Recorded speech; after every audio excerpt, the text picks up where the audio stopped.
crafters, this is Suzanne from Creative Muse. I hope everybody is enjoying their week. This video was a request by Linda. Hi Linda. She saw this die set, which I had bought this, if I didn't get it from the Christmas haul at Hobby Lobby last year, it might have been on HSN. Either way, it's available now on clearance at Hobby Lobby. And she bought this beautiful Christmas lantern die by Sizzix. Here's the number in case you want the number for the die. 664774. I had cut it apart so I don't have the name. I know. Sometimes I'll do it like this for storage, and then other times I'll keep everything together. And I had done a review on this die before, but it was a quick one. It was, you know, with other dies, other Sizzix dies from Hobby Lobby. Now with this, I had said in that video, which I'm going to cover now, whatever you want to be on the front of the color on the front, it's dictated not by this die, but by this die. So we're going to put it together. I'm not going to do the bow and the holly. I'll just do the pretty much just the lantern, and you can, and you know, Linda, you can add the snow if you want, or anybody that gets this die, because it's super cute. The question that she had though was, once you assemble it, does it have a back? No, it doesn't. So she was, you know, asking how would she put the candle in, and it's open in the back. Here I put vellum on it just to have it look, you know, kind of, I guess, like, you know, the glass of a lantern, that type of look. But I just adhered the whole piece onto this embossing folder, which is also Sizzix too. This is on sale at Hobby Lobby as well. It's a Sizzix embossing folder, kind of a plaid one. That's cute. Here, I had just cut a piece of 110-pound cardstock and backed it so I could seal all these layers behind the outer piece here. Hope I'm making sense. If I'm not making sense, we're going to do it now anyway. So that's the color on the front. That's the color for the rest of the body of your lantern. Those are the two things that you're mainly interested in. Everything else is just a cherry on top. You can choose to use the candle. You can choose not to use the candle. You can add drips on the candle. I didn't go there because this is like microscopic size. And you guys know I don't deal with microscopic size. I can't even see it. I'm going to put my glasses on now though to put this together. And zoom the camera in. Alrighty folks, let's get started on putting this little beauty together, which hopefully is at your Hobby Lobby on clearance. Probably get this on Sizzix itself, because Sizzix.com they'll have a lot of clearance too. So, you know, you can watch it there if you don't find it in your neighborhood Hobby Lobby. Yeah. Alrighty folks, so let's get started. Yeah, I had to put on some, I get this at Walmart. They're readers. Cute, right? Little readers. I think they're like 10 bucks for one. I'm using here, what power is this? 2.5. See how it magnifies? See how it's magnifying? Because when my eyes, I'm nearsighted. Super nearsighted. Then I had surgery, one eye nearsighted, one eye farsighted. I'm just a hot mess. So that's why sometimes I don't go with the tiny. But it's a nice little magnifying glasses to have. I only use it for crafting. And when I'm coloring, coloring with the Copics too. Oh, your eyes can start crossing with that. Alrighty, so this is going to be the color on top. That's this die, right? The body is going to be this one. So I'm doing it like a spring version of it.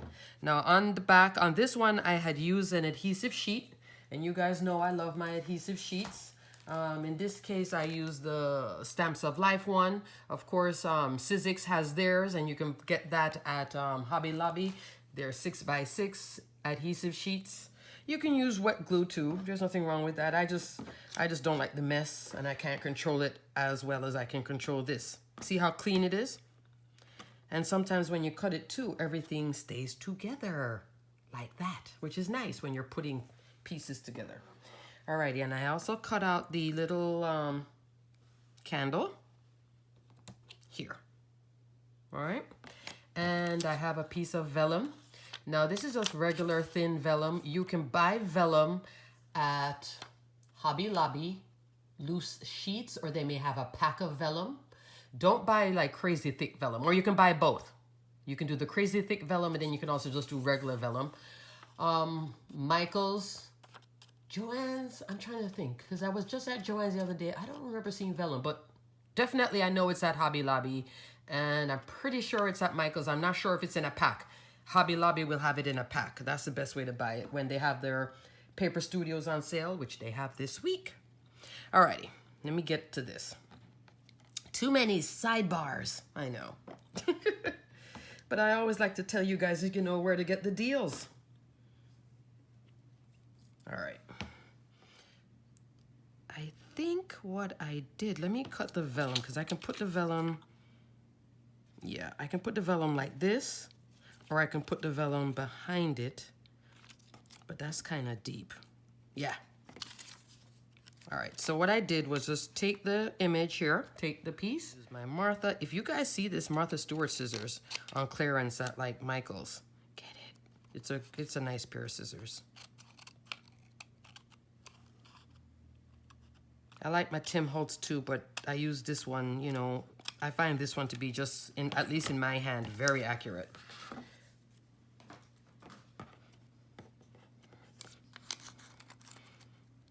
Alrighty, let me make sure that I'm good with this.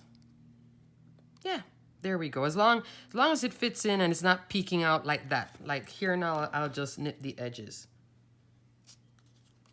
Let me see. Nip the little edges.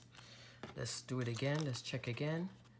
Oh, this is so weird, me zooming all the way in like this, putting together something.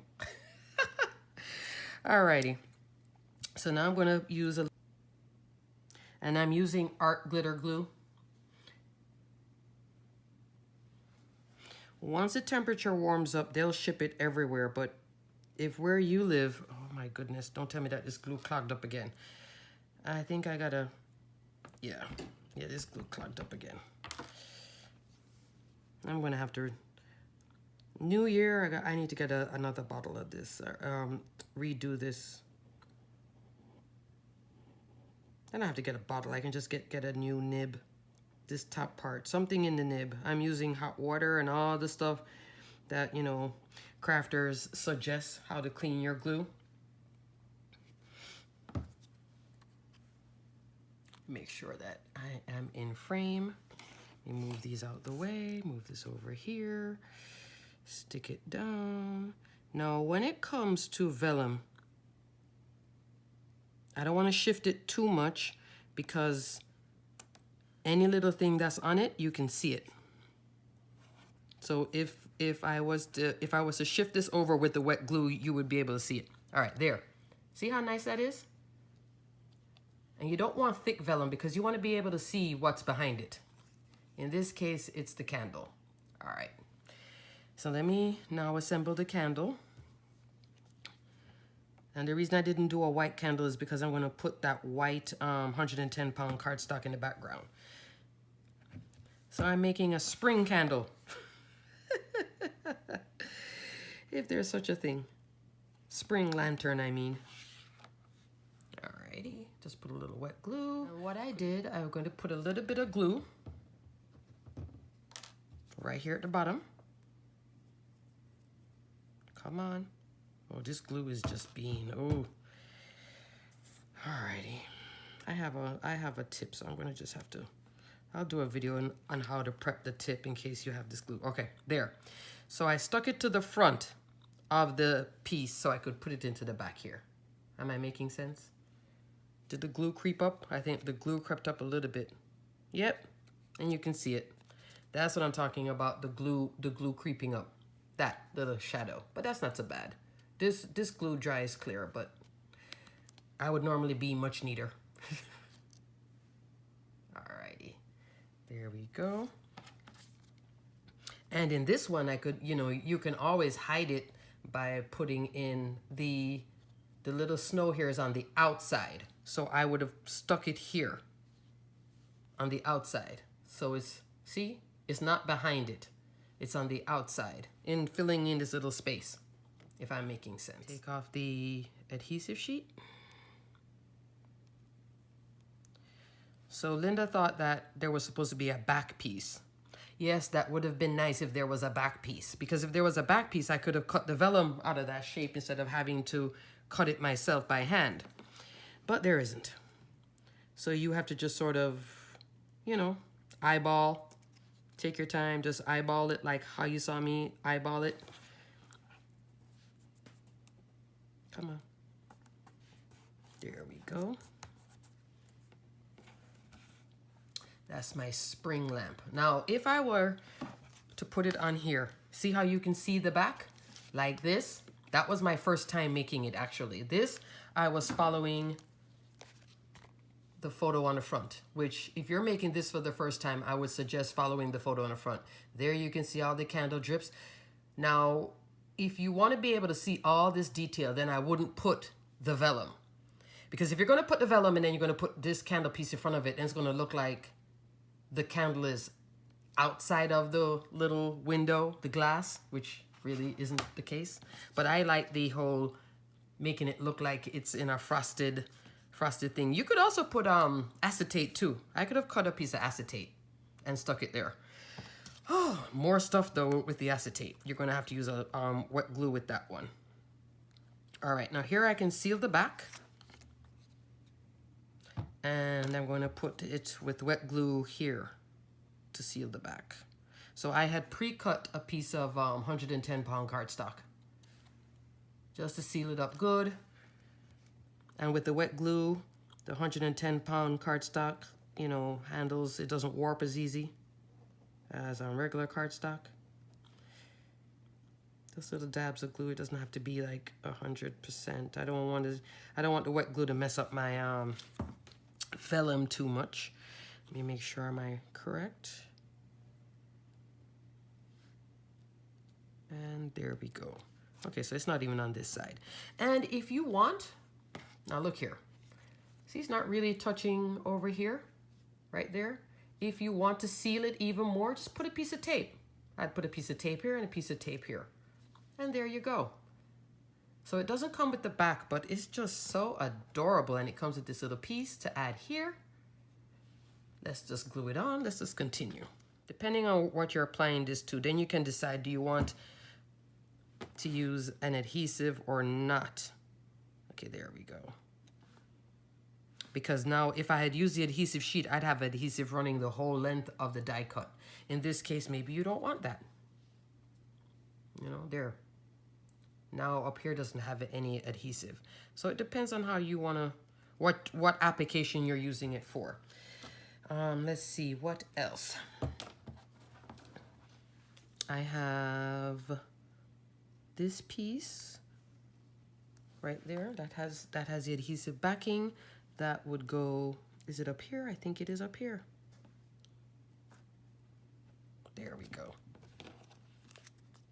In this first one, I had put this on top of the snow. You can tuck it behind, and that's it up close. That's really close. And here it is now. So Linda, I hope this helps you, because this lantern is super cute. That's my little spring lantern. Should probably, after making it now, put it on a card. Let me show you how to put tape on it. Like in this one, I had adhered it pretty well. It's not even straight, but it's not showing in the front, so I'm happy with it. On this one though, I'm gonna put a little bit, seeing that this side is open. It's not touching the glue. So let me show you how to do that. So here's a piece of Scotch gift tape or whatever you call it. Let me use my Tim Holtz. And if you guys are wondering, you know, sidebar about the red Tim Holtz scissors and the black Tim Holtz scissors, because I use both of them interchangeably. They're both the same exact thing. This is the older version when I first started crafting, and I still have it, so it's a very good scissor. Mind you, it's all, a little bit gunky and busted because once you keep cutting it with adhesive on it, it wears down. This is the newer version with the black handle. You can buy this at Hobby Lobby on sale when they have Tim Holtz on sale. That's my little sidebar. And I like to keep this one separate because this one is much sharper than my old one. I just cut a little piece and a stick. Has a little, I don't know what that is, a little feather on it. Stick it on the bottom. So this is how I normally do the tape. There. And that would just seal it up nicely. There's a little random, I don't know what it is. Random here or something. And here on this side. Just so it's not peeking out. Is it peeking out? It's peeking out just a little hair there. Yeah, I know. You probably can't even see it, but it's bothering me. So I just go like this. Just trim the edges. If you have anything overhang, just trim that too. And there I go. Cute, cute, cute, cute. So I hope, Linda, that answers your questions. You guys, if you see this cute little lantern, you know, it can be all year. Why not? You know, if I was to do this in gold or something like that, couldn't this be like a Moroccan lantern too? Yeah. Maybe have some little filigree thing on it. I think that would be nice too, come to think about it. So this has options and mileage. Super, super cute. Doesn't have to be for Christmas. Put the snow on is Christmas. Not, then it's something else. And then you could put little decorations on it if you wanted to. There you go. Alrighty, crafters. On to the next video. Stay crafty, my friends. Bye.